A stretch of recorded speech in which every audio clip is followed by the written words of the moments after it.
New Suzuki Jimny, yes, I know what you're thinking. It's a Suzuki Jimny, I'm aware of that. But this is a Jimny that you haven't seen before.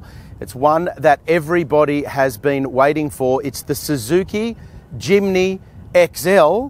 And while it's not exactly extra large in the traditional sense, it's certainly larger than the original 3-door Jimny. This is the 5-door Jimny. It's a 4-seater. This is a very short launch drive that we're doing. We couldn't wait to get familiar with this little 4-wheel drive. We'll do a little bit of on-road, some off-road testing. There'll be a lot more to come. To say we've been looking forward to driving this thing is an understatement, but the big ticket that everybody wants to know about with the Suzuki Jimny XL is pricing. Let's look at that first.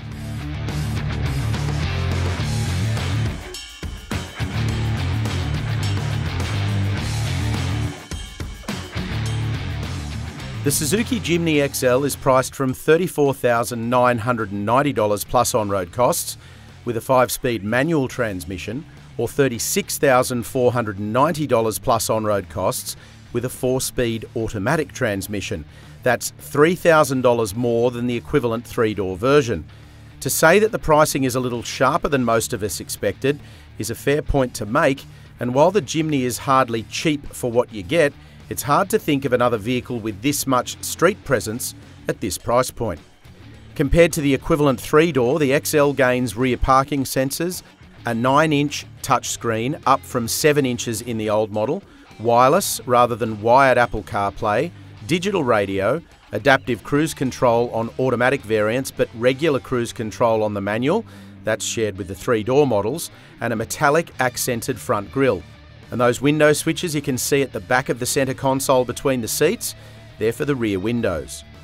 The 2024 Suzuki Jimny XL is 3,820mm long, 1,645mm wide, 1,720mm high, and has a wheelbase of 2,590mm. That means that the Jimny XL is 340mm longer nose to tail, and in wheelbase up from 2250 to 2590 from the 3-door model. If you look at the new Suzuki Jimny directly front on or directly from the rear, that's where it's going to be hardest to tell that it's anything other than a regular Suzuki Jimny. But look at it side on like this, you can see exactly where that extended wheelbase has gone. There's a window section at the back and obviously a second door. The crucial element, though, is whether that extended wheelbase makes a difference when you're inside the cabin. That's what we're going to find out right now.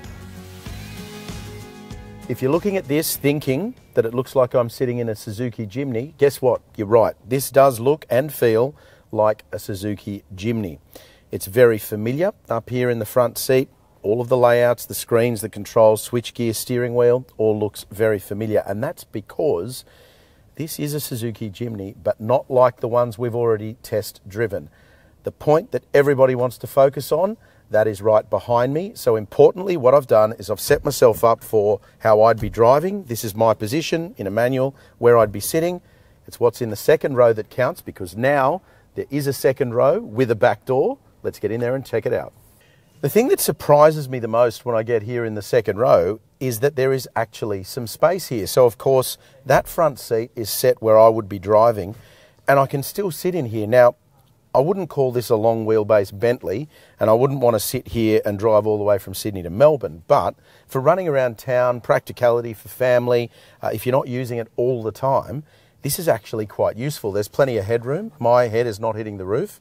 I've got good visibility. I am sitting up higher, so I'm going to be looking out over those front passengers. The window line is quite low, so the visibility out through the glass is pretty good.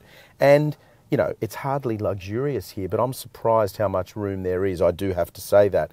You also get 2 ISOFIX points for your baby seats and a 50-50 split for the rear seat there, so you can fold that forward, give you a bit more room to carry longer items if you've got to put them in the luggage area. But all in all, I think Suzuki's done quite a good job in executing this second row to make it practical and useful for people who are going to be buying this Jimny XL. Okay, so side hinging rear door. Gee, that gas strut's got some juice on it. It's almost like it's electric. It wants to push itself open. Anyway, what I would like with this is that this went a little bit further so it was square. It's not quite all the way square. Minor gripe though. The extra wheelbase, and I think this is really important to mention, isn't just into the second row. It also affects the boot space because let's face it, as much as we all love the three-door Jimny, the storage space back here was almost non-existent. One quick clever thing that I think is really important for second row passengers is these seats have actually got two settings. So you can put the backrest back a little bit forward or you can move it forward and set it in there. Two settings for the backrest. Clever, especially given how mechanical it all is. And then to drop them, one switch, push them forward and away you go. And then you've got a useful luggage space. Now there is a step up to the seat, obviously, but this is going to work for those of you that are camping, travelling, doing a bit of off-road exploration, two up and you need to carry some gear. The engine makes 75 kilowatts and 130 newton metres, and with the extra weight of the Jimny XL, it certainly doesn't feel fast, but it's not as sluggish as you might expect it to be either. As with the three-door, if you enjoy your driving, the manual gearbox is the pick, keeping in mind that the automatic will be easier to drive off-road. Interestingly, the longer wheelbase helps settle the ride down, especially on-road, where the XL is more comfortable over rutted surfaces than the short wheelbase Jimny. Well, very short road drive for this launch test, but you get behind the wheel of the Jimny XL and, unsurprisingly, feels very much like every other Jimny we've tested. I'm driving a manual at the moment. There are some autos here, but we haven't driven one yet. Strangely, it doesn't feel slow compared to the three-door. I expected that with the extra wheelbase, the extra weight, the extra complexity, it might feel a little bit slower than the three-door, even with the same manual transmission, and it doesn't. It's actually still a pretty good little thing to drive. You do have to work it hard, and you do have to remind yourself that this is an engine that likes to be treated as engines used to a few decades back when they enjoy being redlined. You work them a little hard and you need to get them up to speed. So you need to remember that that's how you have to drive the Jimny. A lot of you won't be familiar with that because modern cars tend to behave a little bit differently. But in regard to how it drives around town, it's got that familiar Jimny jiggly way that it copes with bumps, especially on sections where there are repeated bumps and ruts. But it's certainly not uncomfortable. It's actually pretty quiet, even up to 80 kilometres an hour.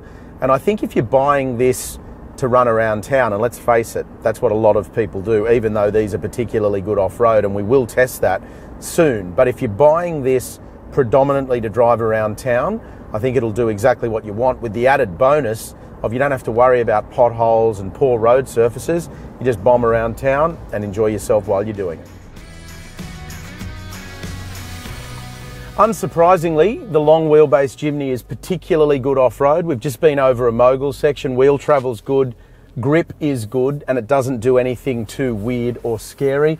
What I do love about the Jimny that we're experiencing right now is low range. It is proper low range gearing, and it means that you can crawl uphill, downhill, really, really confidently in first gear with your foot off the clutch and just let the engine and gearbox do the work. Means that you don't have to use the hill descent control either, which the Jimny does have, but you don't really need it. I'd argue that I wouldn't go with that. What I would do is just put it in first gear as we've done now. And I don't know if you can tell through the window, but we're going down a pretty steep decline and you just crawl down in first gear. You just let the car do the work, nice and easy, crawls down, a little bit of brake if you need it, nice and sure-footed.